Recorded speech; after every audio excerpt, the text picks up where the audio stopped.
ஒரு ஊர்ல ஒருத்தர் இருந்தார். ரொம்ப நல்லவர். யாருக்காவது ஏதாவது கொடுத்துக்கிட்டே இருப்பார். கொடையாளி. தினமும் யாராவது ஒருத்தருக்கு ஏதாவது கொடுக்கலன்னா அவருக்கு தூக்கம் வராது.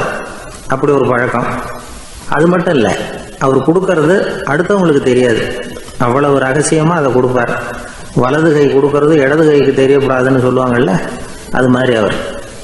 ஒரு நாள் ராத்திரி அவர் ஏற்கனவே தயாராக கட்டி வச்சிருந்த பணம் முடிச்ச கையில் எடுத்துக்கிட்டு வீட்டை விட்டு வெளியில் வந்தார். தெருவில் இறங்கி நடந்தார்.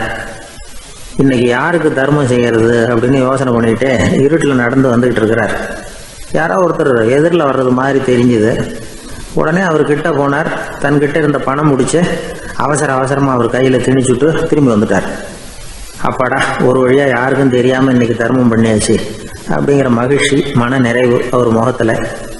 நிம்மதியாக தூங்கினார். அப்புறம் எழுந்திரிச்சார்.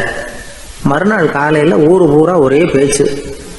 என்ன பேச்சுன்னா, நேற்று ராத்திரி ஒரு திருடன் கையில் யாரோ பணத்தை கொடுத்துட்டு போயிருக்கிறாங்க அப்படின்னு எல்லாரும் பேசிக்கிட்டு இருக்கிறாங்க.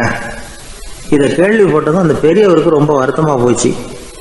அடடா, போயும் ஒரு திருடனுக்காக உதவி பண்ணியிருக்கிறோம், பிரயோஜனம் இல்லாமல் போட்டுதே அப்படின்னு நினைச்சார். சரி, இன்னைக்கும் யாருக்காவது உதவி பண்ணணும் அப்படின்னு முடிவு பண்ணினார். ராத்திரி நேரம் வந்தது. இவர்